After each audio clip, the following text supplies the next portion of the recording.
Presidio Bitcoin How are you Jam. guys doing?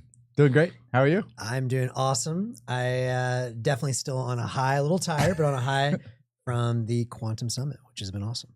It's been a fantastic 2 days. It's crazy. Yeah. Crazy. We're just That's why we're doing the show a little later than usual. Yep. Not because we came into the office late, but because we wrapped up the Quantum Bitcoin. we're still Summit. out having a picnic right now. Yeah. We're skipping the picnic to come do. Bummer. Just Yeah. for To come hang out with each other. Just for our audience. Yeah, to listen we'd to rather this. hang out with all of you guys. Yeah. We've also been hanging out with these people for the last 36 hours, so it's good. So what was the Quantum Bitcoin Summit at Presidio Bitcoin? Who wants to tackle that? Well, so Presidio Bitcoin was hosting the Quantum Bitcoin Summit, and this question has been coming up a lot. I think we've talked about it over months and stuff. Specifically, when Willow, the Willow thing. like in precipitated a December, lot I of the think we discussion. covered it. Wow, that was One of like our Um, early topics. that feels like a year ago. But people It's keep crazy. asking, right? People are like, well, what's the deal with quantum? And is this a real risk to the future of Bitcoin? And so I don't know if you proposed it or how it all came together, but there's a, at Presidio Bitcoin, the last day and a half has been a bunch of leading crypto, quantum computing experts have come in. And then we've got a bunch of quantum Bitcoin experts and builders. And we sort of got everybody together and learned a lot from the presentations, gathered together to discuss and sort of do breakouts, and just a lot of just hanging out and meeting people and general just conversation around this topic. So my kind of understanding from hearing what I heard was like, certainly there's a lot of good discussion going on. Probably need to kind of keep the cadence of this because we're not in a problem state right now, but we want to be aware and ready and kind of like have some cohesion and network of how to discuss these and who are the experts and who to bring together. So I didn't feel like it's like, oh, alarmist, this is happening next month, let's all change. But it's like, hey, if this were to happen over the course of the next 2 years or 5 years or 7 or 8 years, how do we think about laying the foundation and making the kinds of changes and what kinds of compromises or changes will we need to make Bitcoin secure and safe in a world? And there's certainly everything's compromises, everything's trade-offs. So Let me ask you guys. I mean, there's several different difficult questions with this topic. One is if and when cryptographically relevant quantum computing will even exist. I'm curious for each of you, having now attended this event, do you believe it's going to happen sooner than you previously thought, or farther away than you previously thought, or unchanged? Yeah, so I'll preface this by saying I'm obviously not a quantum expert. I think it's fascinating, and one of my big takeaways from the whole, I guess, summit is I want to learn a lot more about quantum in general. Not just quantum computing, which I think is a really fascinating application, but also just I had some very interesting conversations with some of the folks around like, why does quantum computing even work? And I have a few physicists and philosophers I need to go deeper on. And anyways, adding to my stack of books. But in terms of the short-term stuff, I would say I am leaving roughly the same in terms of my concern level, maybe slightly. I would say I have a slightly more accelerated view of how quickly this thing could go. So in general, I mean, for me, like the biggest sort of like alpha of the whole event was the PsiQuantum CTO, the guy he presented.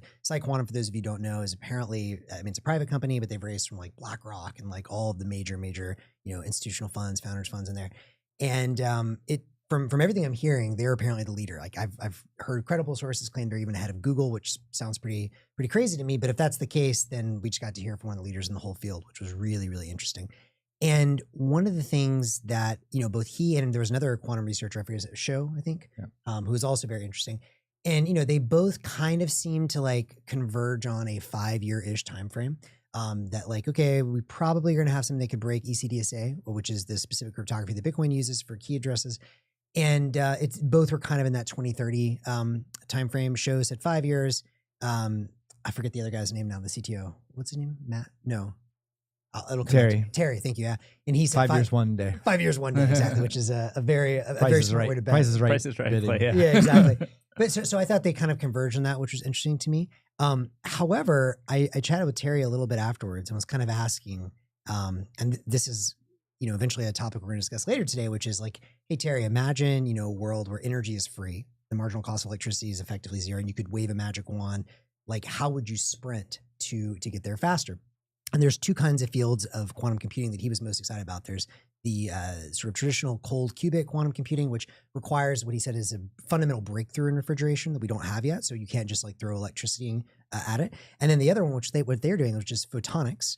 And with photonics, I was kind of asking, what is the big bottleneck? And one of the bottlenecks that came out was sort of robotics to connect chips to fiber. And I'm assuming this is happening at a very, very small scale. And so that to me was very interesting, because I was like, if that's the case, that seems like a solvable problem.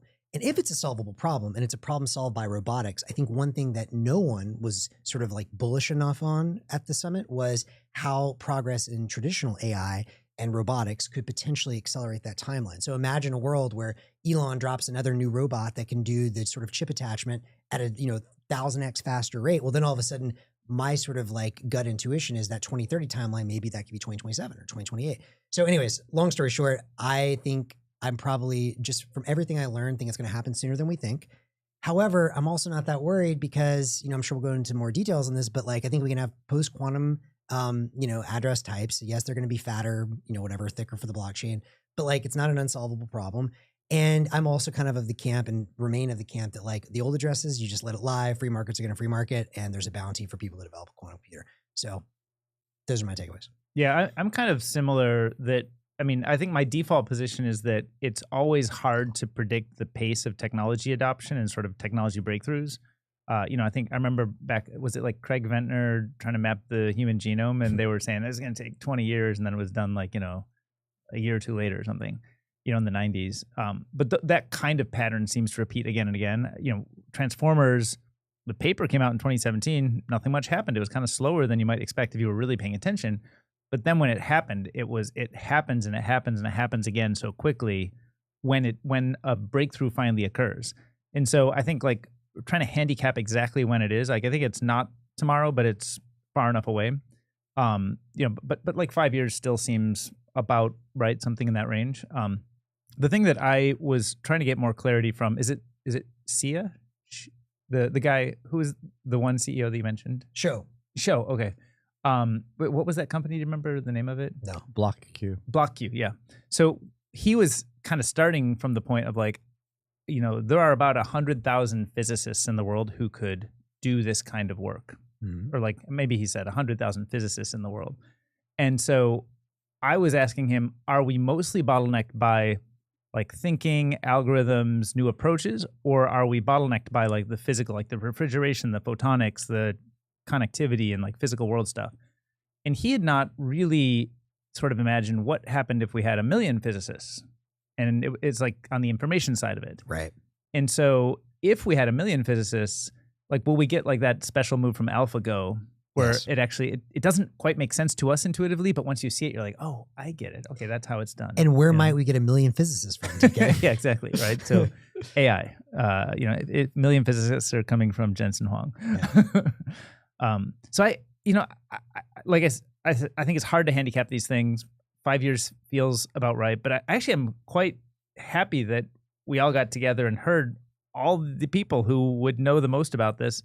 And I didn't feel like anybody was panicked, but everybody feels like they're well, networked now and able to know who to go to get feedback on stuff and to discuss. So I would say like I come out with more confidence that like we've got our best people kind of engaged in it. I think the 5-year timeline is like hyper aggressive. So I thought before and still think it's going to be much longer than that. Certainly acknowledging A, not an expert on quantum computers, and B, just we're all uncertain. I mean, I agree it could happen fast, and it I just don't think that happening fast moment is going to be in 5 years. I would still think it's 15 or 20 years away. If it does happen in 5 years, I'm glad we have this recorded. Yeah, exactly. We can look back. We're on the record now. If it does happen in 5 years, then that that'll be very disruptive for the whole world, even beyond Bitcoin, but certainly disrupt Bitcoin. I don't think the world will be prepared for it. It'll be quite bad. And then for Bitcoin, I definitely feel way more confident today than 2 days ago, and much more confident than 6 months ago in terms of like the level of thought, the quality of people thinking about this problem. At least from my own awareness, has gone from like almost no one to some people I already know and have respect for that are thinking about it, developing good proposals. And like what we covered in the event is like outlined all the big questions and problems, and each one we have several proposals, none of which are fully fleshed out. That's why if we need to do something in the next 5 years, it's going to be chaos. And as long as we have enough, if it happens as soon as 5 years, but we have enough of a head start to like start making decisions, I think we'll get to the other side. But it'll be like a very hamstrung Bitcoin. Like we'll lose, we'll lose multisig and like HD wallets and like these just foundational things that we use today. But they weren't in the original Bitcoin either. So it's almost like a reset in many ways of Bitcoin, the network and technology. That doesn't necessarily reset the price or the market that's developed. So I think we could get to the other side. But what would be much better and smoother would be we get another 10 to 15 years of post-quantum cryptography R&D. Yeah. So that we're not having to transition to like relatively clunky cryptography. And when I say clunky, relative to what we're using today in Bitcoin, and be able to utilize all that progress, which I'm sure is inevitable, because there's going to be progress on AI is going to help us there probably, and like energy is going to get really cheap, right? So, yeah. Anyway, I still think it's like I would be pretty stressed if it's 5 years away. But one big takeaway I would say, seemed to be, how do you get to consensus, which is a topic you've written about a lot and thought about a lot. But like, how do you convince enough people that it is a problem at the right time so that you can make the somewhat painful changes required? Totally. It's not like we don't know how to do it. It's like it comes with trade-offs, and we all have to agree that like quantum's a big enough deal now, or it's going to be a big enough deal 6 months from now, that we should start implementing and agreing. So summarize some of the decisions that need to be made, which we just we covered in the event, but just for our audience. So one is simply moving to new cryptography. Post quantum cryptography means cryptography that can withstand a quantum computer and like Shor's algorithm and algorithms applied to a quantum computer. And to be specific on that for people listening, like when we're talking about actually signing a transaction, we're no longer going to be able to use the old form of cryptography for that. So it has to be post quantum. Yep. And so there are a number of post quantum cryptography solutions today. They all have major drawbacks compared to what we're used to in Bitcoin today, ranging from their signatures are much larger. The keys are much larger. So that just means you can fit less transactions in a block. It slows down the velocity of being able to move money. It would increase the fees a single transaction would need to pay to get mined. So it hurts scaling. And then to generate a signature requires dramatically more. It's more computationally intensive. So all of a sudden, everyone's like Ledger and Trezor and BitKey, they couldn't even sign a transaction anymore. They don't have enough it would take like years for them to sign a transaction. Meaning the compute on like a hardware device. Yeah. So that's a trade-off. And then you can pick different cryptography, which gains on one and you lose on the other. There's trade-offs there. And then I think it's also worth mentioning on those cryptography types. So I came away with kind of 3 big buckets of potential signatures we could move to.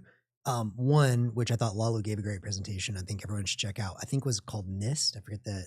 There's Sphinx. Sphinx, sorry, yeah. Not Sphinx chat, but SPHINCS plus.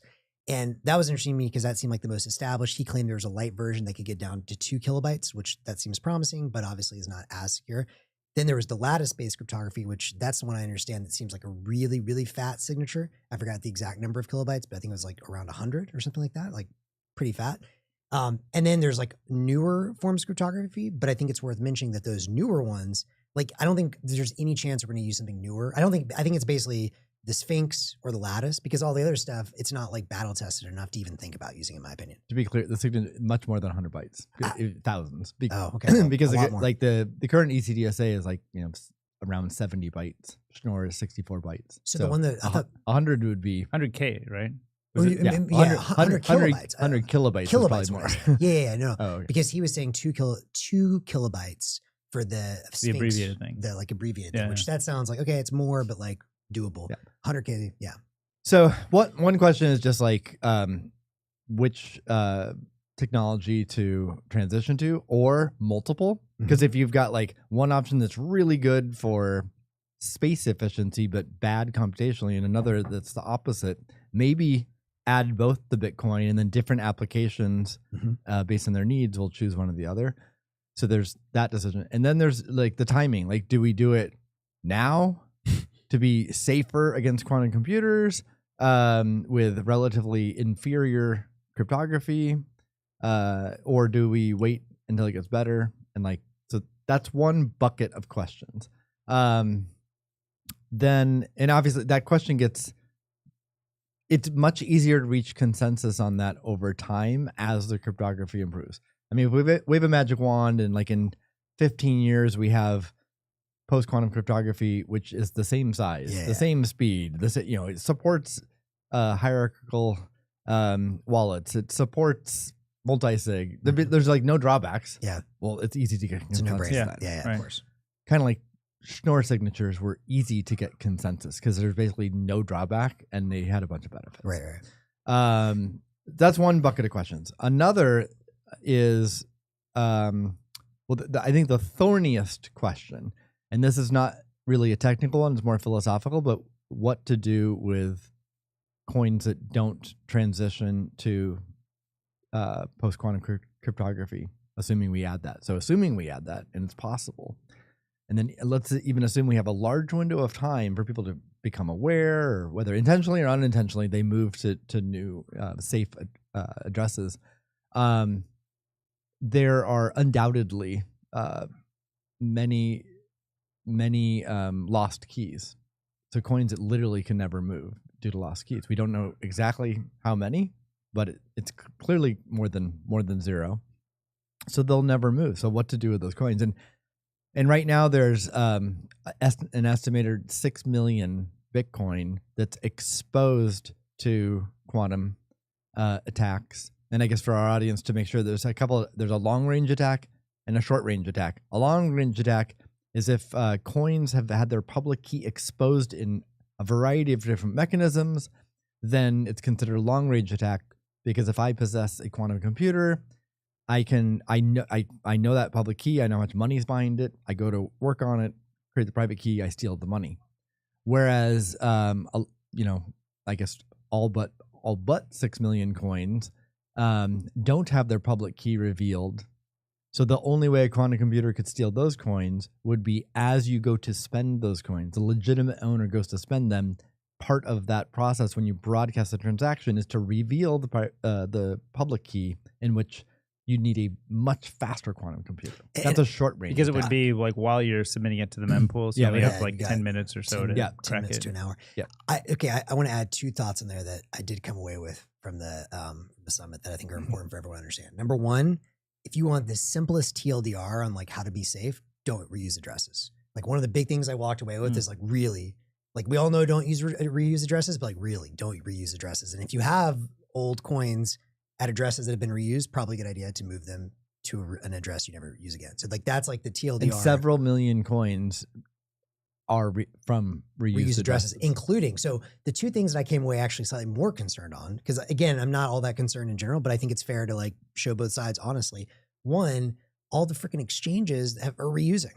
So you're talking like Binance, all these guys that are sitting there with a million. I mean, I guess that is most of the 6 million coins. That to me is just like insane. Like, how is it, But couldn't they fix that in like one fell swoop by just they could, moving it? and to hopefully a they new will. address? But like that hopefully requires. Hopefully they're listening right now. Yeah. And they decide to prioritize it. And like, but and that's the other thing is like, yes, they could, but then in general, I'm assuming it's not just simple. It's like, hey man, can you move those coins? Like when you're talking about that quantity of coins, there's probably like 10 people that need to sign off and like stakeholders and all this crap. And so that to me was like, whoa, like I can't believe Binance is just kind of like raw dogging their keys out there.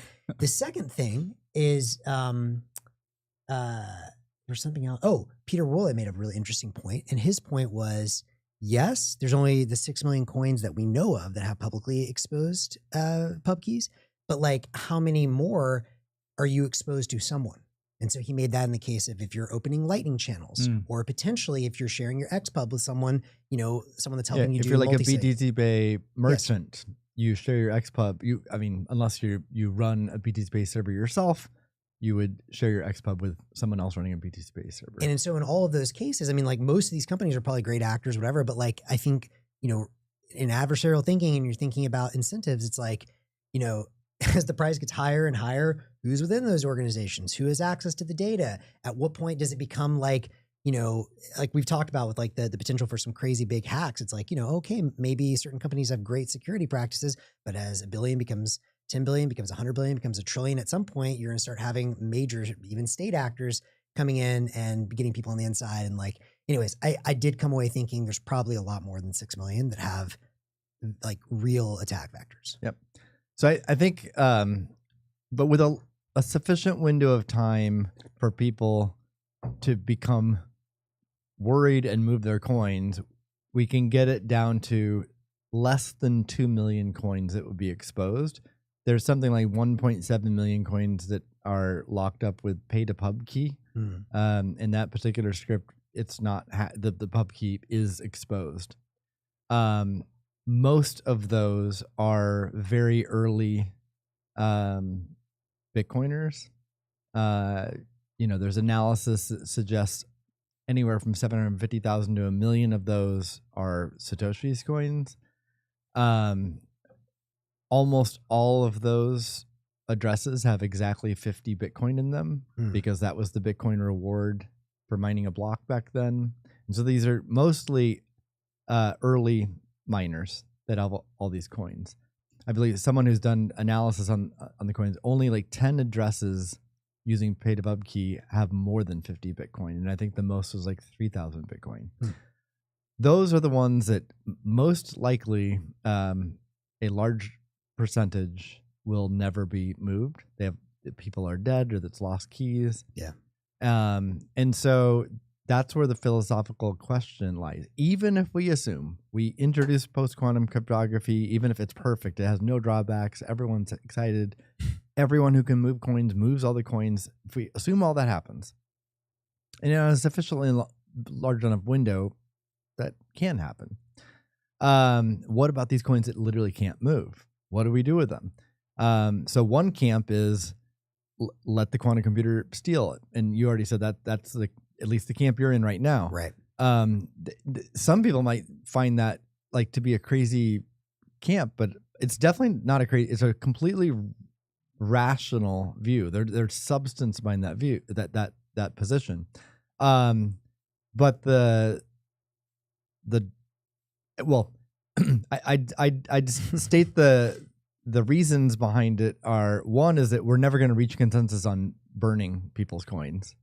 And we don't want to violate people's properties by changing the software. And we all agree, whoever's coins that there are, we don't even know if they can or can't spend them. Yeah. But we're going to make it sure that they can't spend them. We'll never get consensus on that change. And I would say as a corollary to that, like to me, the whole point of Bitcoin, like the one sacred cow that cannot be slain, is inviolable property rights. Like the whole system is inviolable property rights. And in my mind, it's a very slippery slope. And like the discussion of, well, to your point, trying to reach consensus, well, which ones are dead, which ones are not, it just starts to get very Ethereum very quickly in my mind. But the reason why this is a very difficult problem is because no matter what choice is made, a right is being violated. Because if I signed up for Bitcoin because I have a private key and no one can take my money unless they get my private key. Well, now all of a sudden a quantum computer steals my money. So that violated my property rights of Bitcoin. I disagree with that. Well, so you said unless it can get your private key, and in that case, it got your private key. correct. To me, I want to be very like sort of explicit when I think that, and I'm not saying it's not nice. It would be unfortunate. Like I'm not saying I don't feel bad for people to get caught up in that. But to be very clear, the whole point of Bitcoin at that base layer in my mind is code is law at that level. Right? Like there are plenty of other things where code is law is insane, which again, the whole Ethereum project. But like at the level where a bearer asset, like ownership of the bearer asset to me is private key. Now, the sort of inviolable right that you're given with that private key in my mind is the right to hold that private key in the state that you received it. And so if the state that you received it gets hacked by a new technology, I mean, that was not the agreed upon state. Yep. So that's one position. As I said, it's a, like valid position. Now another position is freeze or burn the coins, and I say, well, to me the difference between freezing and burning to me implies permanent loss. Freezing, there's like an option to unfreeze in the future. So what would that option to unfreeze look like? It would be the rightful owner can prove later on to the world in a public fashion, these were my coins, and do so in a way that a quantum computer cannot prove and no one else can either. And it's already been demonstrated, like if you have the seed phrase for your coins, that is one way to do it, because the quantum computer cannot take a public or private key. It can't take the private key and reverse engineer the seed phrase because a hashing mechanism is used between them. Right. So the quantum computer can go from a public key to a private key, but can't go from a private key to the seed phrases. Yep. Seed phrase was generated. That is fascinating to me, and that's a very interesting nuance. Who would be the arbiter? Like, how would that work? You take it off. You take it offline. I think that's what the ZK Stark stuff is. You right? need a zero knowledge proof.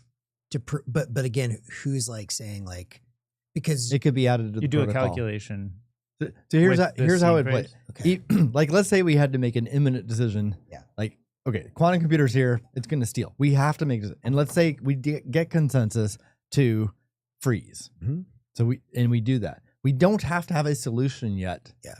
To do this social proof that these were my coins. We don't need that. We just need the optionality of it. So we freeze.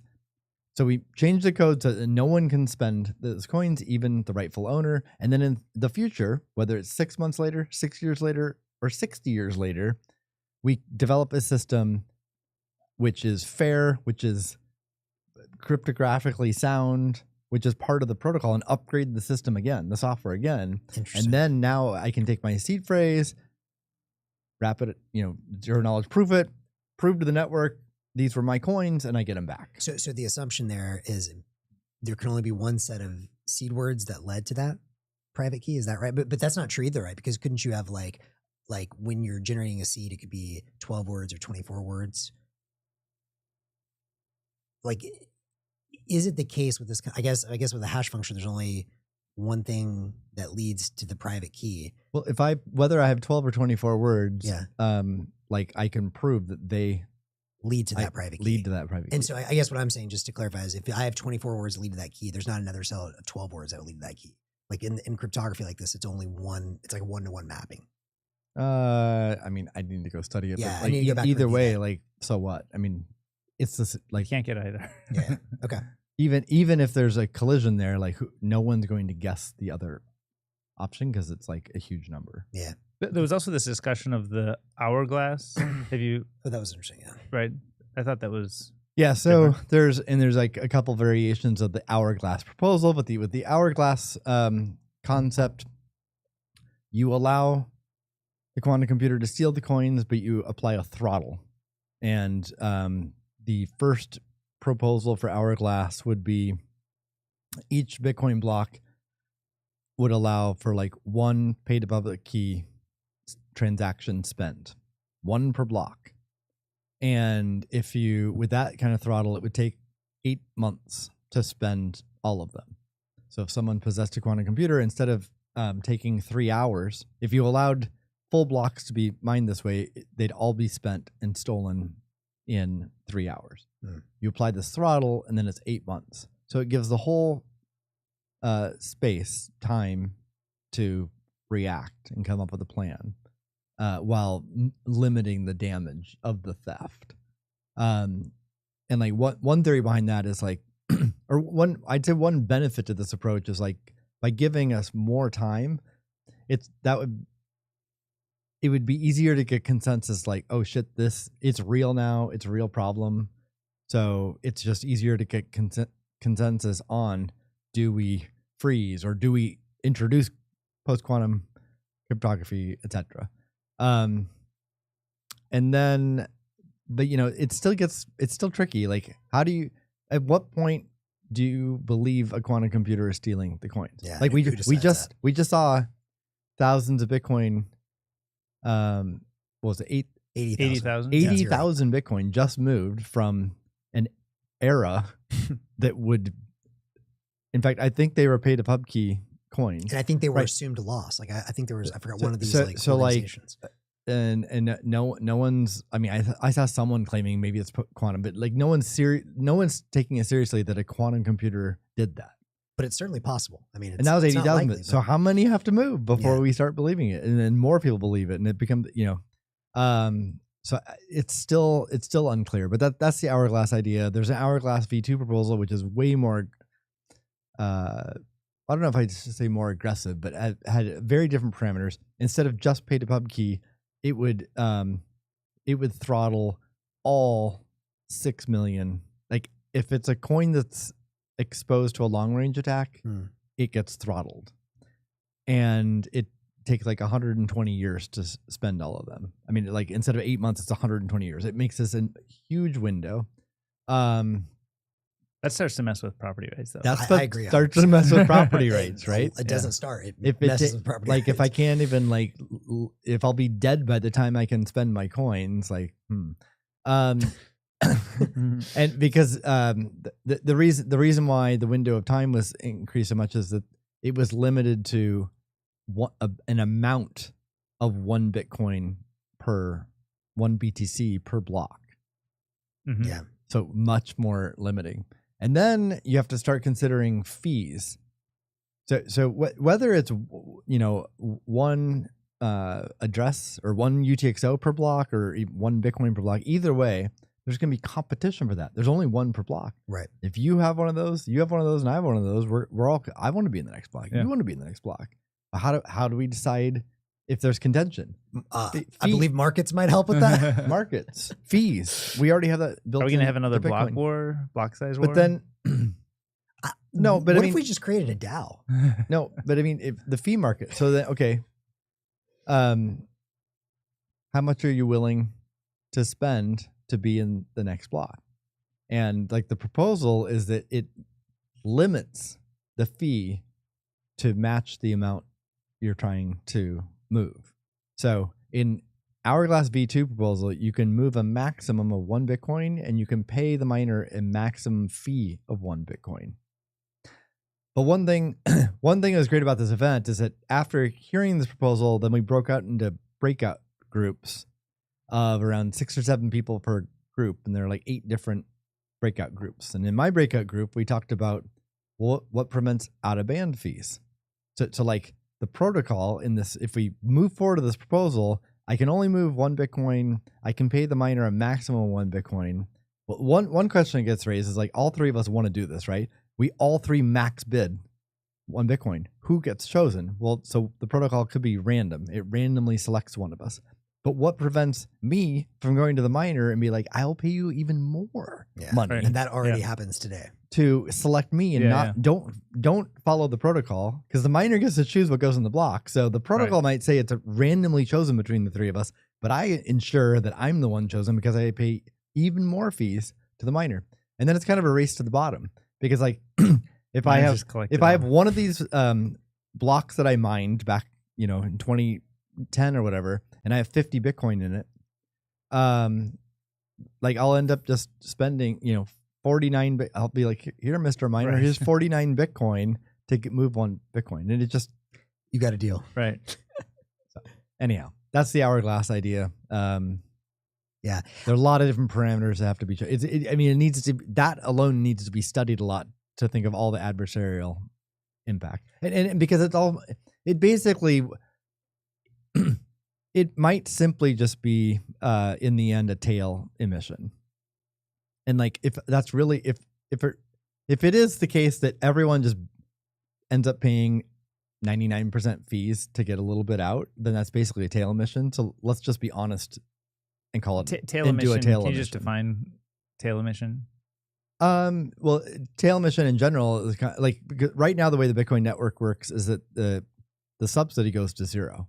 The only way miners get an economic incentive will be transaction fees. But if you add a tail emission, some people have proposed we add a tail emission, like Monero, which is like rewards that continue beyond forever. And it could be something like in Monero, it's always like a fixed amount. So it's like 1% and then it gets less. So it's asymptotic with zero, but never zero. So what, like one idea is take all these coins that are either thought to be lost or didn't move to post-quantum, and we don't want, it's better to give it to miners than to a quantum computer thief, then come up with a formula for how to give them to miners over what time period, how to make that fair with the miners. That's a whole nother question. I mean, so a couple things come out of that. I mean, for me, the thing that I keep coming back to is I think any changes ever made with Bitcoin should be the kind of changes that you as a user can opt into, full stop. Like, I love the idea of creating new post-quantum, signature schemes. Amazing. But I should still have the right to choose, like in the future, do I want to use that or not? Anything in my mind that goes back and touches old coins and tries to like have any kind of paternalism about who may or may not be using them that we just don't know. It's a slippery slope to Ethereum. This is like what went wrong with Vitalik and all these guys thinking they understood complexity, thinking they could outsmart the system. And then of course it bloats, it breaks, and it's a slippery slope. So that's my kind of high level view on this. I'm not saying it's bad or good. I think that like you could do all these crazy things and like maybe it works, maybe it doesn't, or you could just do nothing. And like often the like kind of like Taoist approach is the right approach. In fact, I think that's what Bitcoin is. So that's my high level thought on that. I thought something that was very interesting to me though, that I think is worth discussing is in one of my, actually not my breakout group, but my lunch group, two very interesting things were mentioned that I actually thought was very important. So the first was someone mentioned at the table, they're not worried about quantum itself, the threat. They're extremely worried about the recursive fear. So they're worried about the worry about quantum. Yeah. And I was like, yes, and that makes total sense to me. Someone else at the table is our mutual friend who's, major public investor.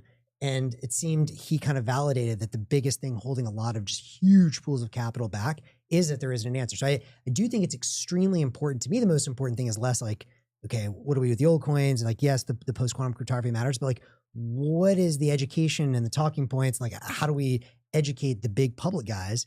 Because even if there's like very little like risk and like, yeah, maybe a couple million coins get lost forever. If they start thinking, well, what if everyone else is about to get out quickly? And then, oh shit. And then it keeps going back on itself. Well, then I should get out before they get out, I think that is a much bigger concern. And I guess one question I'll pose to you guys is, if you were presenting some of these giant pools of capital, how would you tell them to like either assuage their fears or like not worry, or maybe they should worry? What would you tell them? Well, one, I mean, you mentioned earlier, David, like how did this event come to be? Yeah. The unnamed investor you just mentioned kept nudging me over the past 2 years, and I kept blowing him off. And finally, I'm like, I got sold on the point that even if I am not too worried about this, that others are, and we, the Bitcoin community, need a better answer than like, it's not a problem. Right. Mm-hmm. So I'm totally sold on that. And so, well, one thing led to the next, and we have this event. So I think the event itself is one answer for investors. We've recorded all the content. It's all available.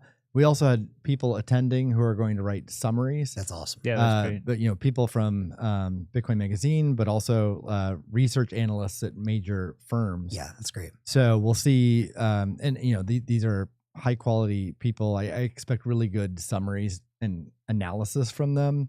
So looking forward to that. I think that'll come out the next month or two. And one thing I suggested when we wrapped up the event is that maybe that comes from the people that I just mentioned, but if not, I think they're so again, even though there's a lot of open questions still, a lot of big problems. We have a better answer than like it's not a problem. Right. Mhm. And so like let's at least write down like, okay, here are the 5 big questions, and we just reviewed some of most of them.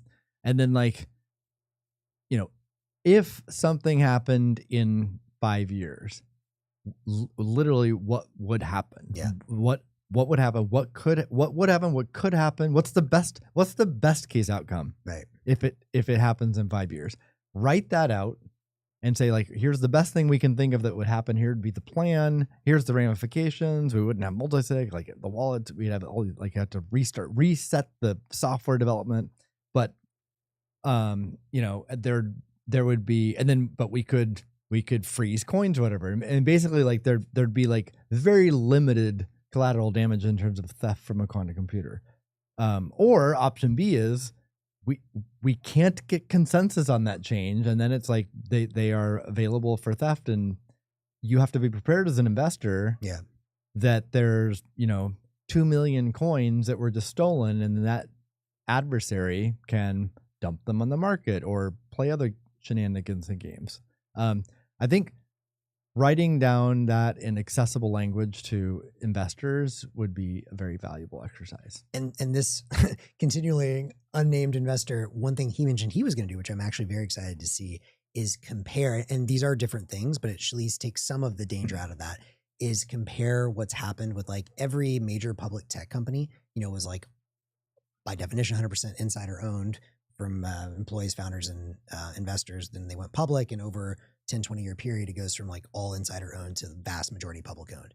And so, i.e. insiders have dumped, which I actually don't think they've done. They've just sold shares over time, just like Bitcoiners have. And so I think that was very interesting to see, like, and I'm gonna be very interested to read when he puts this out, to see how quickly some of those shares were sold to the public and how that impacted price. And like the TLDR was, except in like very, brief windows of time where maybe you got a couple, percentage point downtick, it didn't really impact price. There was always demand to keep taking that new supply. So I'm not that worried if like 2 million coins get quote unquote dumped. I also think that an attacker sophisticated enough, motivated by economics, they're not just going to dump all at once. They're going to like figure out how to, try and time that and maximize their own return over time. I do think the one thing that's a little different with this though is, one, if it's Satoshi coins, does that somehow just spook the market in a way that insider selling of Facebook or Amazon didn't? Maybe. And the other thing is, well, I forgot the other thing, but yeah. Anything else to wrap up on the event? I think we're pretty wrapped on the quantum. We got how long? Yeah, we're almost an hour in. No, maybe not that. How long are we? 42 minutes. Okay. Oh, wow. Oh, good. Okay. There's a little timer in the bottom right. Oh, there we go. Oh, Yeah. hey. Beautiful. Nice. 42. Steve dropping the We've got a high-tech setup here. Yeah. We've got timers. Well, we have some other got topics. I don't know if we have the topics listed, because I know one of the ones that we want to talk about was the AI companions, but I don't think we have that companions. listed. I don't really remember. I haven't heard of companions. Is Well, there another I know name it's I go by? I know it's a topic that we have maybe disagreements on. Yeah. Which I actually wanted to hash that out, because in the group chat we never quite. Hopefully we don't get fired from this conversation. Alex, I know. we got to Enough. stay HR appropriate with this We're definitely conversation. not HR appropriate there. Okay. Thank God. But David, you kick us off, because you're saying that Elon and XAI's new companions is like could revolutionize the interface to AI. Well, yeah. So I want to be clear about what I said, because you're misrepresenting it already. So I said that this is a disruptive interface, that if it were to become popular, it would not be easy for existing providers to kind of to adopt. And the point I was making is, if you think about, like most of information retrieval over the last decades has been web search, has been mostly Google. And so when, the Transformer is invented and ChatGPT becomes very popular, it's an independent app, independent experience, but it's like this text-based, chat-based experience. And Google has, I think, very effectively incorporated its own LLM technology into AI overviews that are part of the web search results page. So you look at the web search and then you get AI overviews, like, oh, that's interesting. And then there's this button that's dive deeper. And then you enter effectively like a ChatGPT-like chat interface. So there's this very natural glide path to go from like my old habits that billions of people use, which is type in a term, to kind of this new experience, which is this like chat thing with its text, and it kind of all flows nicely. There's a very nice glide path. My point is not that waifus are the future. Maybe they are, maybe they're not. But if that behavior becomes popular, and if you're in the existing web search world or ChatGPT world, it's not clear how you sort of upgrade a gentle glide path. It's just a brand new starting point. Could you tell us more about this waifu glide path? So the so the waifu thing, I've used it for all of 10 seconds, so I'm not an expert at waifus. Okay. And so you have to enable it. We've seen the movie Her, though, right? Yeah. So. Right. So you flip a switch on your Super Grok, right? You have to be subscribed to Grok and Super Grok. And you flip a switch for companions. And Is this even legal to pay money for this? At what point does that cross the line? But you're talking to like a virtual girlfriend type experience, right?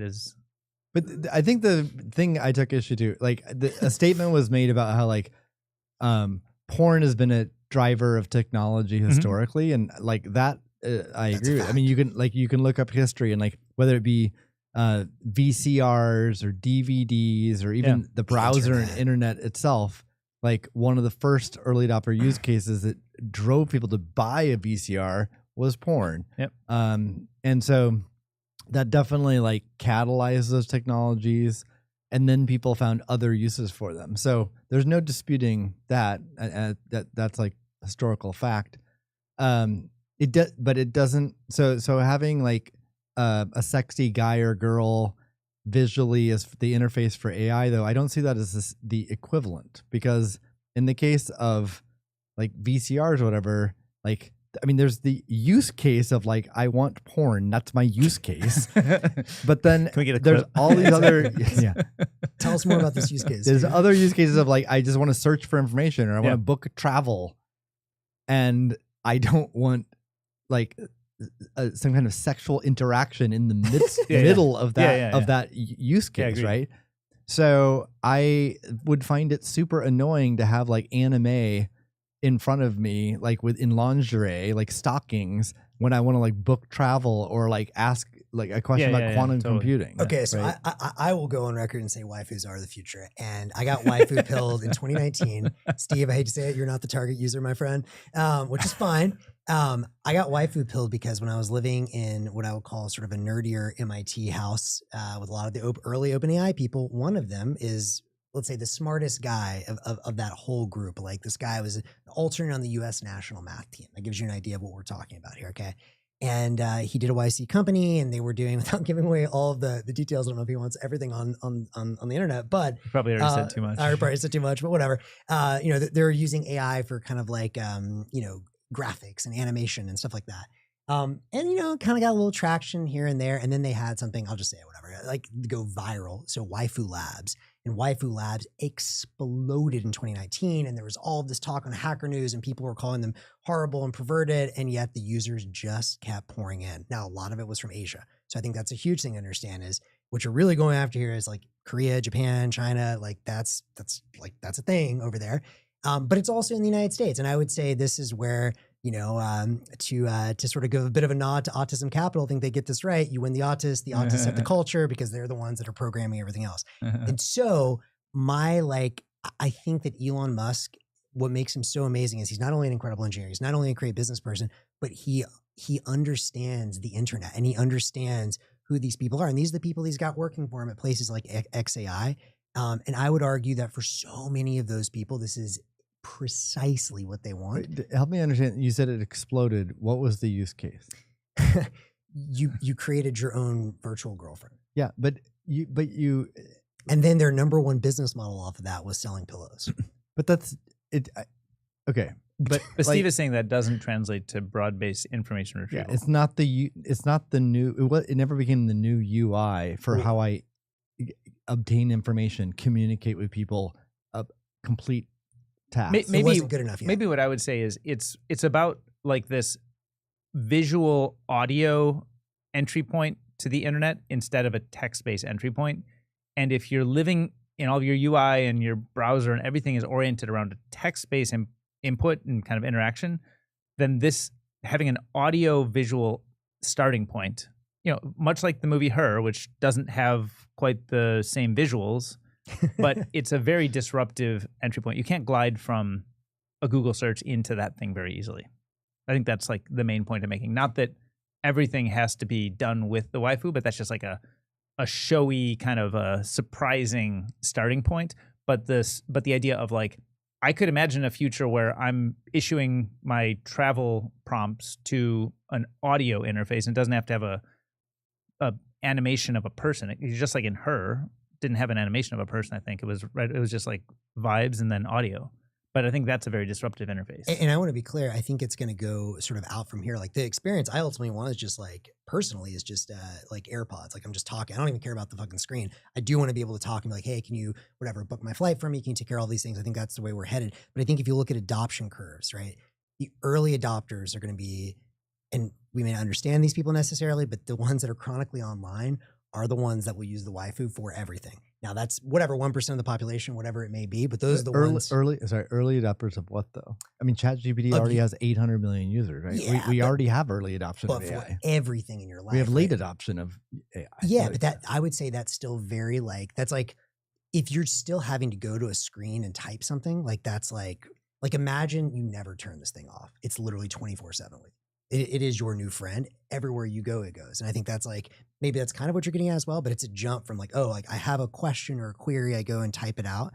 And so the people that are going to adopt having 24/7 on friends, and to be clear, I think it's going to grow out of waifus. I think that's the early adopters. But then from there, maybe you could imagine like, I don't know, you'll have for the Bitcoiners, like the Bitcoin guy, and you'll have all kinds of characters and whatever. Mm-hmm.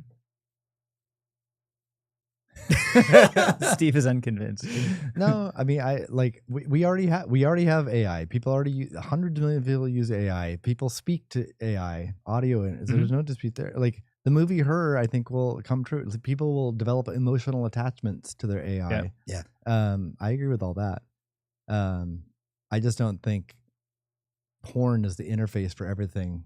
And to be clear, like, the companions thing is not a porn thing, but it's a little sexy. And I think it's more just a surprising departure from the utilitarian feel of everything on the internet. It's more like a entertainment-like feel. I would call it more so than a porn feel. And I would stress the point that this is aiming for people that play esports or watch Twitch. I'm not that audience. You guys are not that audience. But that's the audience that is chronically online. And that chronically online audience will be the first adopter of a 24/7 AI agent. There's also phenomenon, you've probably never seen this, but what's it called? Famify? Have you seen Famify? Famify is an extremely popular iPhone app where you live stream yourself as if you're an influencer and you get likes and comments and stuff from bots and you feel like a celebrity. And you'd be like, nobody would ever do that, this right? This is how society ends, ladies obviously and not waifus something people would do. It's all over. I just popped on it the other day on the App Store, and I think it had 100. Pat myself on the back. You're doing great, man. I'm beautiful. Oh yeah, absolutely. I'm so smart. Stunning. I'm so good. So dope. It really is like, but it kind of goes into that point, like it's very dystopian. What does it mean when you want likes and admiration from a person versus a bot? Like, I think everybody says, oh, I want it from a person, not a bot. The bot's not valuable. A person's valuable. But like, if you're never going to meet the person, if it's just some random out there, like, why does it matter? Yeah. Well, I agree. I mean, to me, like, the value is if it's authentic. Yeah.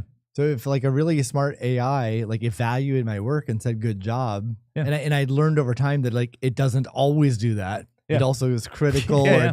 It has a high bar. It rarely gives praise, and it gave me praise. I would value that. So it's not like human versus AI. It's just like, is it authentic? Yeah. And it sounds like this game is like just complete nonsense. Steve is giving the roadmap for the waifu. I think this game has like 180,000 reviews or ratings on the App Store.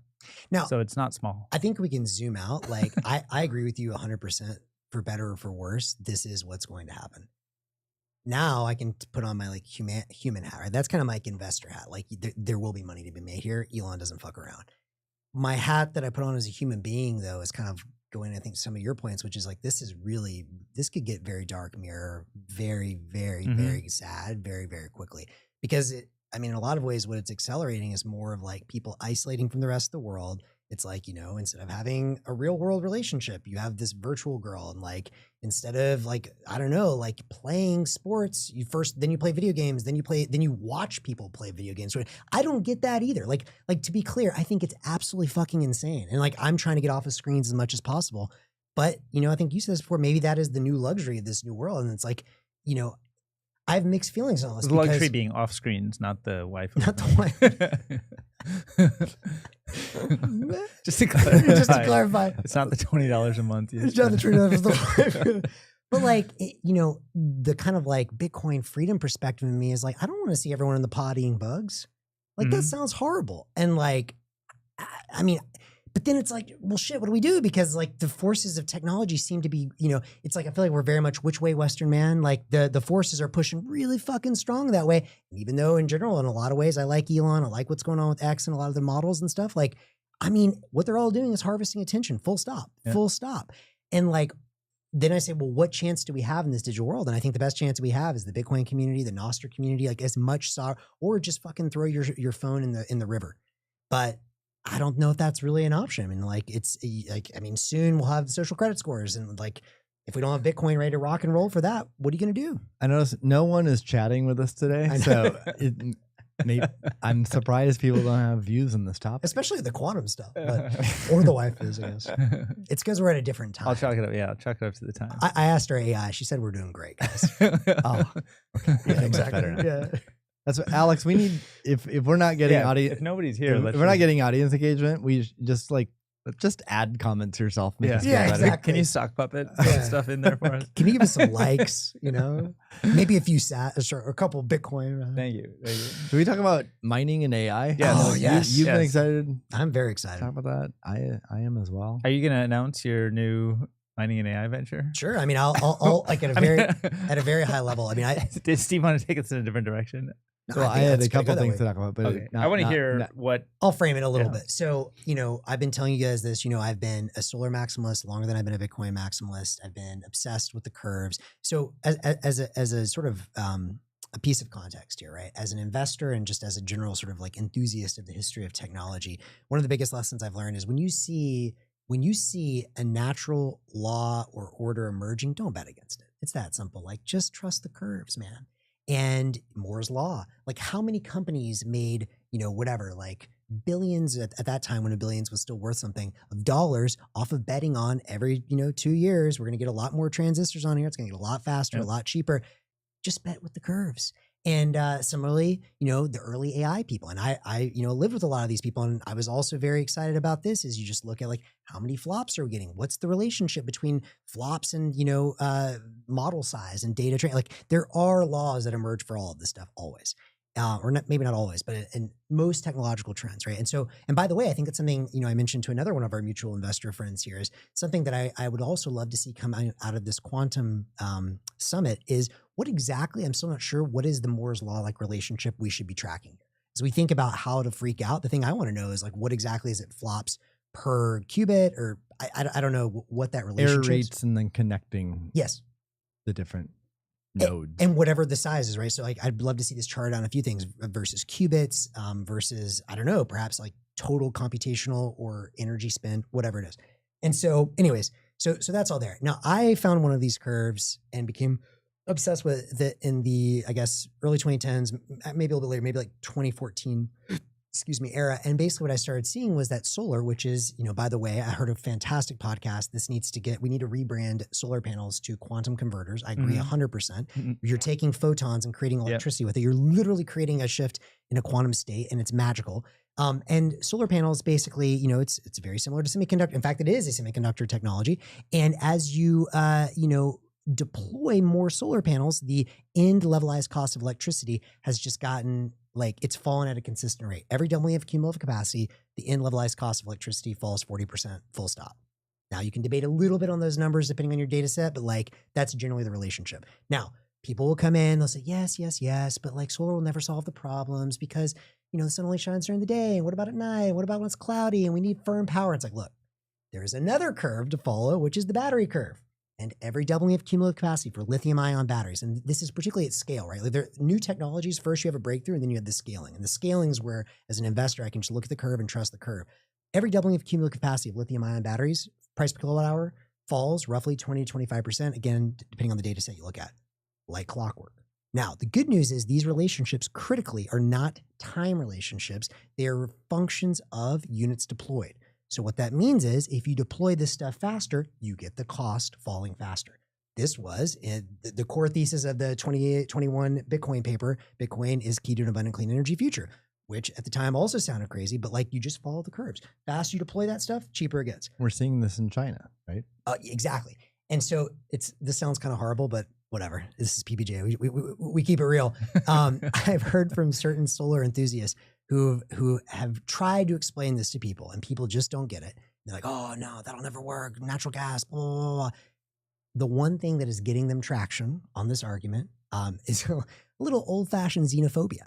When they show a chart and say, hey, did you realize that China has deployed, there's many numbers you can use. The one that I remember very clearly off the top of my head is they are on track to deploy over the next 3 to 4 years just in solar.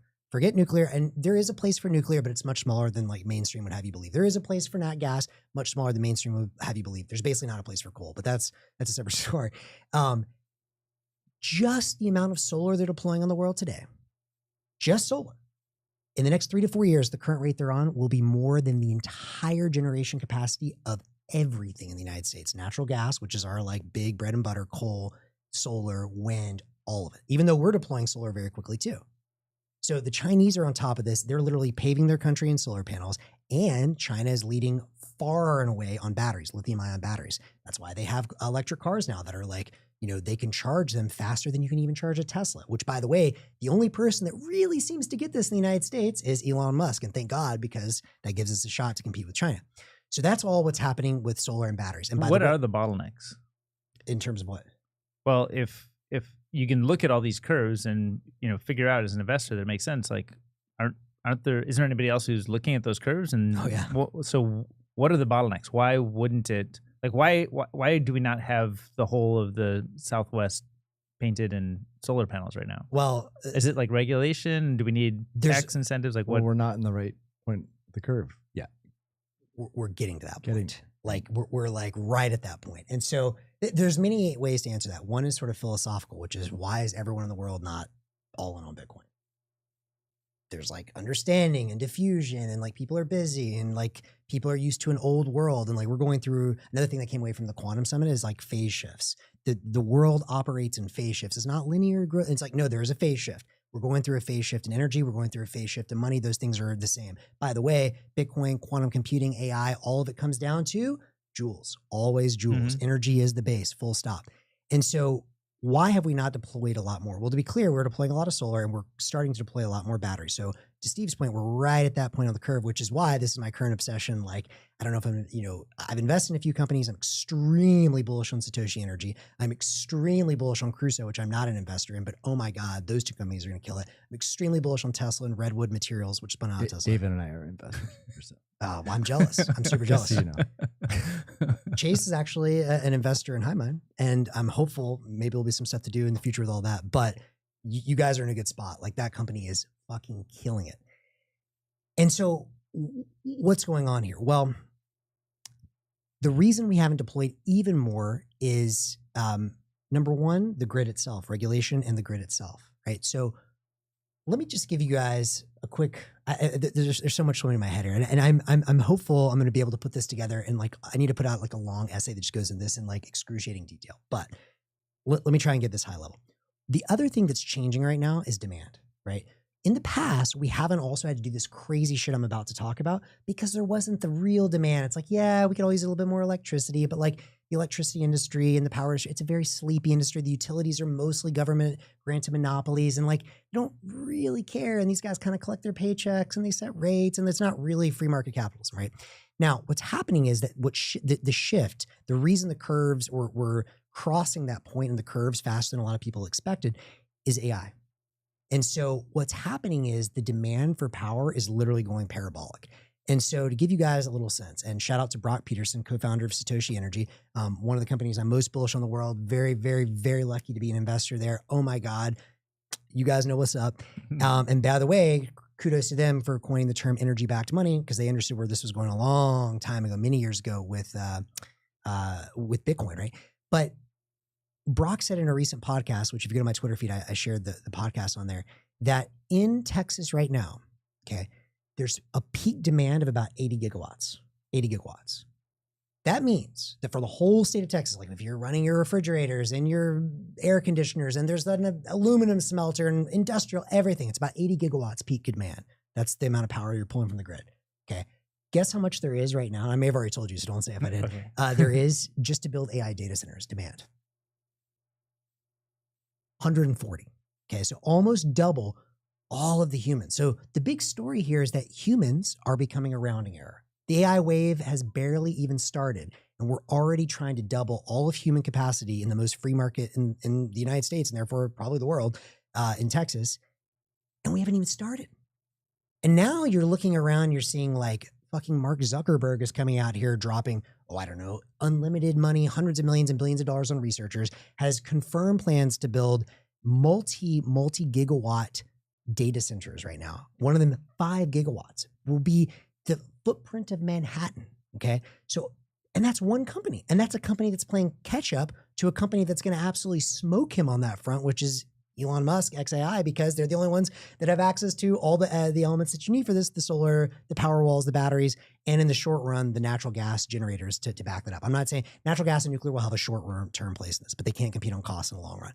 Elon understands this. So when you look at all these things coming together, it's no surprise that some of the stuff you were sharing in the chat, which is that a lot of the old companies that started off as Bitcoin miners and were all in on this now effectively are taking those sites that they were brokering for Bitcoin miners and just giving it to big tech to build AI data centers, because the demand, like they will pay any price for it. I'm being a little bit, whatever. I'm being a little ridiculous that of course there is a price, but like, but it's not as mercenary. Like you can look at the dollar flow and the what you can sell it for. Yes. In the case of Bitcoin, in AI, you're always investing for a further forward future. At least 3x more in AI, and often way more. Now, and Bitcoin still has a role in all this, right? I'm still extremely bullish on Bitcoin mining, and it's going to go up too from here. But anyways, the TLDR, my current obsession, if there are Bitcoin and or energy entrepreneurs or people that are thinking about entrepreneurs, maybe you're, about to leave Tesla and you're interested in this, my number one goal right now is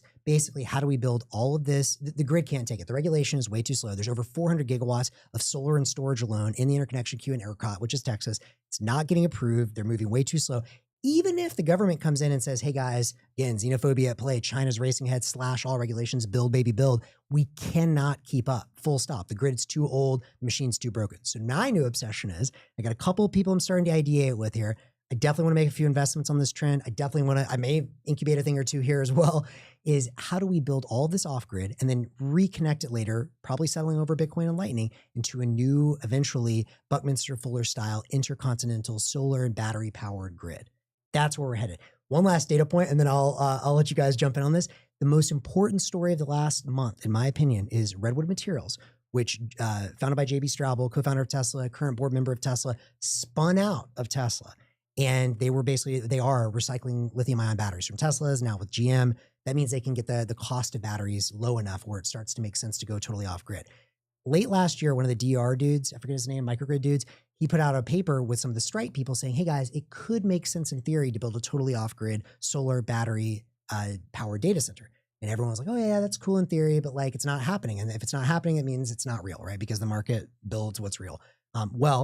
Redwood now announced Redwood Energy, and in conjunction with Crusoe, has built the first operational, not theoretical, it's live today with Crusoe's data centers. Shout out to Chase, that man is on top of this stuff. And they have built the first totally solar and battery powered data center. It's 12 megawatts. To give you a sense, that's small in the comparison of things I'm thinking about, but it's not nothing. In fact, it's 20 acres of solar panels. It's a lot, right?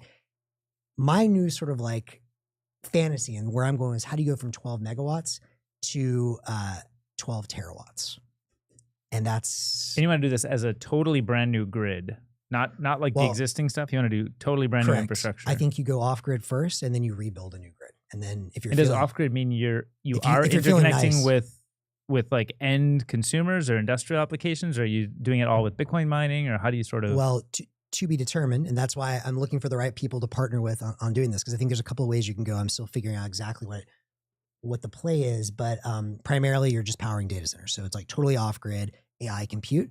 I think Bitcoin mining, Solar plus battery. Bitcoin mining can play certainly a role here for sure.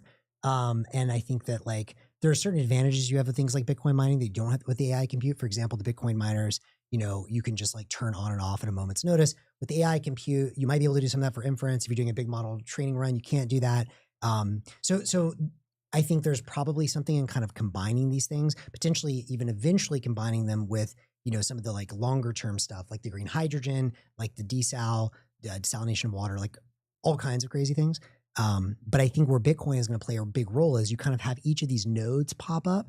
And I think there's also something very interesting around how these data centers could potentially be a sort of linked up, uncensorable cloud as well. And I think that's a necessary ingredient for the digital life stuff we've talked about. But that's its own rabbit hole. But eventually you can link these different nodes in the grid up. And the way you would have to do that, if you're going to get around a lot of the old school regulatory and like, basically, I don't mean to shit on the old grid and stuff. What I'm saying is the old world is dying.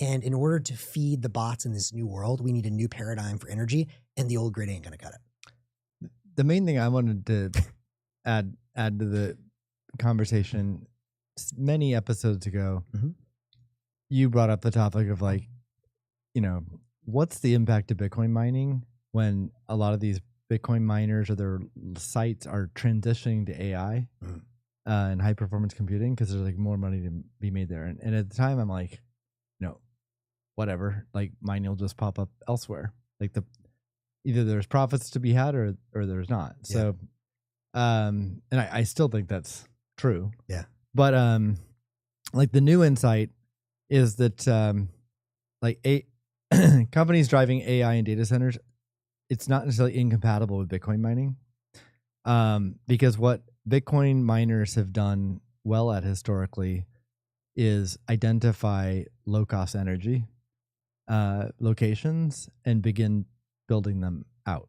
Because as we know, Bitcoin mining, there's really only two primary cost components: buying the equipment and low cost energy. So once you have your equipment, the only thing you optimize for as a business really is low cost energy. Correct. So site surveys and identifying that's important. The other thing is Bitcoin mining doesn't need as much infrastructure as most other applications of energy. So you can be like, I've been to remote locations in Kenya. They're like 6 hours from Nairobi. It's like out in the middle of nowhere, but there's water flowing there, cheap energy, and they added Bitcoin mining. So Bitcoin miners are very good at identifying those locations, begin Bitcoin mining, but those locations don't yet have the infrastructure for AI, like high speed internet, because Bitcoin doesn't require high speed internet and other infrastructure. Yeah. So what companies that want to do, use these locations for AI with low energy, they have to wait until it matures so that it has stronger infrastructure, more robust infrastructure for AI. Although one data point on that is that Crusoe is lowering that barrier with their new sort of off-grid compute cluster. Yes, still fiber and all those things make it better, but like both things are happening. Like it is, the bar is getting lowered. So there's always going to be a need to develop new sites and find cheap energy. And so Bitcoin mining can be that scout. It's almost like the tip of the spear. And also the economic, and it reminds me of the paper that you wrote and worked with Block on 4 years ago, because the idea there too is like, well, there's all this energy, the renewable energy that can't just waiting to be connected to the grid, or it's built out for a city, and the supply was built out for a 25-year plan, but for many years the city's not creating the demand. Yeah. So you have all this wasted supply. Well, guess what? Plug in Bitcoin mining for the supply that's not used by the city yet. Yes. And it reduces the economic cost for the project. So it's a similar dynamic here, I think. As a site goes from nothing to has energy to has all the infrastructure you need for AI, that takes a period of time, Yes. and Bitcoin mining could be plugged in then. And I think it's important. And honestly, it'd be awesome. So, Alex, I don't know if we can get this in the show notes as well, but that paper, Bitcoin is Key to an Abundant Clean Energy Future. It's interesting not only for the sort of arguments, but ARC built a model with that paper, which allowed you to kind of see when does it make sense for, solar batteries to go fully, powering Bitcoin miners. And of course, there's nuance there, right? Like it's one thing if you're using the sort of deprecated S9s versus newer miners, because then, you could do it without the batteries, et cetera, et cetera. But I think one thing that's changed since then, it'd be interesting to rerun those numbers in the model, which I actually haven't done yet. But again is, the fact that Crusoe and Redwood have built a 12 megawatt site that pencils enough, at least for them to show it as a demo, is, again, the secret is trust the curves. As I said, this is super, super important point. It's not time dependent, it's scale dependent, volume dependent. So if you start deploying that stuff like crazy, and the other thing that I'm always looking is look at XAI's public filings in Memphis, right? And there's like through like a lattice work of different companies, but they're buying up a lot of land. And so I fully expect Elon to pay Memphis. Yes, and around Memphis, which by the way, represent it's no surprise that how is that? It's not a coincidence. It's not. I stopped believing coincidence a long time ago. He's a Memphis guy. Okay, yeah. It's my birthplace. It's going to be the birthplace of yours truly else, yeah. and AGI Nice. or whatever we're calling it now, super intelligence. So the important point is, and to your point, like this is where you have to get kind of in the nitty gritty and why I'm looking for the right people to work with on this idea. We're right around where it's starting to make sense. Like, could be a few more months in some cases, but the faster that Elon and co start paving the world in solar panels, everyone gets that benefit. The faster China starts paving, that benefit, like Bitcoin, flows through to anyone that wants to be an entrepreneur in the space. Now, to be clear, it's going to be cutthroat, right? Because, you're literally competing against China. Not necessarily competing against China, but like they're out there buying the panels. They're also making the panels. The more they deploy them, the cheaper they get. But anyways, the point is like mining, it probably is going to be a very tough business. Is most of the manufacturing of the panels done in China? Like all of it, basically? Yes, and there's a whole, there are some that have moved out of there, but effectively, yes. And that's another whole topic and very sort of potential issue for concern. I think that's another thing that needs to be reshored to the United States or to U.S. allies like Mexico is, there's concerns around, even the inverters in the solar panels are like, can that be hacked and like listening dust? Probably. So anyways, point is, it's a really, really exciting space. I'm going to be obsessed with this for the next couple of months. I know you guys both may have some ideas on who these entrepreneurs could be, but if you're listening to this, yeah, I already found your CEO. Let's fucking go, baby. Get ready. I'm in. All right. I'll make the intro after the show. I love it. All right, I'll write an angel check. So we had so many exciting topics queued up today. I'm just gonna throw us into it, another one. Okay, which is probably a short one. Okay, but so many people in Bitcoin love to talk about number go up and like they get excited about the price and it hits $100,000 and now it's like 120 and whatever. So it's always in relative to US dollars. That's what people typically quote. US dollars is what most people, certainly Americans, but people globally like generally understand what a dollar is worth. It's extremely rare to quote the price of Bitcoin relative to gold. Right. And I really haven't thought too much about that. But then just the other day, you mentioned like you gave a shout out to Danny for I forget exactly what, but basically relating it to that metric. Yeah, I'll pull up the tweet. So then I was curious about the history chart, because I'm aware gold has increased from in the neighborhood of, it's basically doubled in the past 4 years or so. Yeah. From like 1,600 and something to 3,300 and something per ounce. So I was just curious about how does that match up to Bitcoin's rise, stuff like that. And obviously you can cherry pick various time frames to pick your story, but I was just surprised that because usually Bitcoin outperforms like everything if you zoom out to 4+ years. Obviously, if you zoom into less than a year, then it's all bets are off. Knows, yeah. But if you zoom out enough, and usually it's 4 years, it's just a guarantee that it like wildly outperforms anything you compare it to. But when I looked at gold the past 4 years, it actually was flat. Now, in the intervening 4 years, it went up and down, but it's basically Bitcoin has not gained value on gold in the past 4 years. That took me by surprise. So the main thing I think in gold terms. In gold terms, yeah. Yeah. BTC measured in gold. Yeah. It surprises me because I'd say the most common elevator pitch or anchor to convince people like, oh, what is Bitcoin's TAM or market value is gold, because gold is kind of indisputable in terms of like what is its market cap. It's been around thousands of years. There's a lot of people who don't believe in it or don't like it as an investment vehicle, but you can't dispute that it's worth this much money and it has a long, long history. It's just indisputable. Right. So Bitcoiners have the similarities between Bitcoin and gold are quite, there's a lot of overlap. Bitcoin has almost every property that gold has. It's only missing one or two. Like it only has really like one or two drawbacks to gold. Primary one being just it's not windy in the same way. Like gold's 5,000 years. It needs the internet. One, and then it can have software bugs. Like gold can't have software bugs. So I think those are like the two inherent drawbacks it can't be. But it has tons of advantages over gold, right? So Bitcoiners, like that's pretty, like once you see that, it's hard to unsee. And then you're like, well, obviously Bitcoin is going to eat gold's lunch. And that doesn't mean gold goes to zero, because again, it has these inherent advantages over Bitcoin. So I think it'll always have value. But the relative value between Bitcoin and gold, we all expect Bitcoin to rise and probably just far surpass gold. And then you can get, you can compare it to real estate and bonds and all this other stuff to size the market.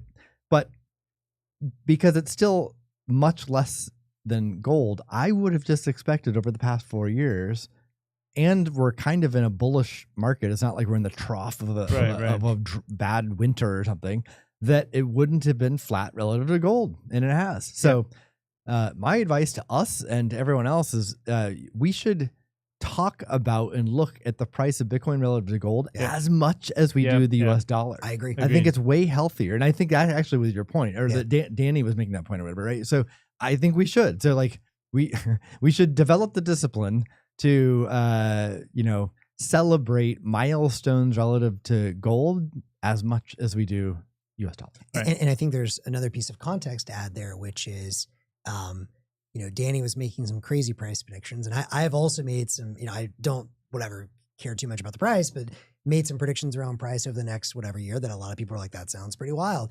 And I think the key, one of the key pieces of logic, at least for Danny, and I just kind of got this a little bit intuitively, is, when you're pricing in dollars, the whole reason we have Bitcoin in the first place is I always think about Bitcoin as sort of like the metric unit for value. And I think one day that'll be measured in joules once we're fully monetized. But the point is, like, if I told you, like, hey, like, how tall are you today? I go from being, well, hey guys, I'm actually 6'5" now. And you're like, what? When did you turn 6'5"? It's like, well, when I changed the definition of an inch. It's like meaningless, right? If I'm telling you like, hey guys, it's $120,000. It's like, cool. But like, what is the purchasing power of a dollar today versus in 2020 if we printed, 50% more dollars or 25% more dollars?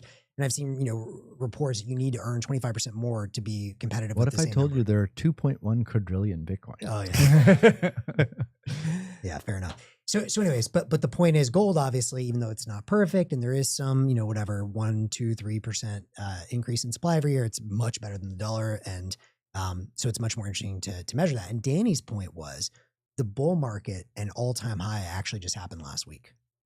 So, I'll read the tweet. I pulled it up. So the tweet from Danny says, looking at Bitcoin priced in gold, we've only just reached the previous cycle's high. Correct. A historically proper cycle move up could put us at a ratio of 137, which at current gold prices would be $479,765 by the end of the year. Yeah.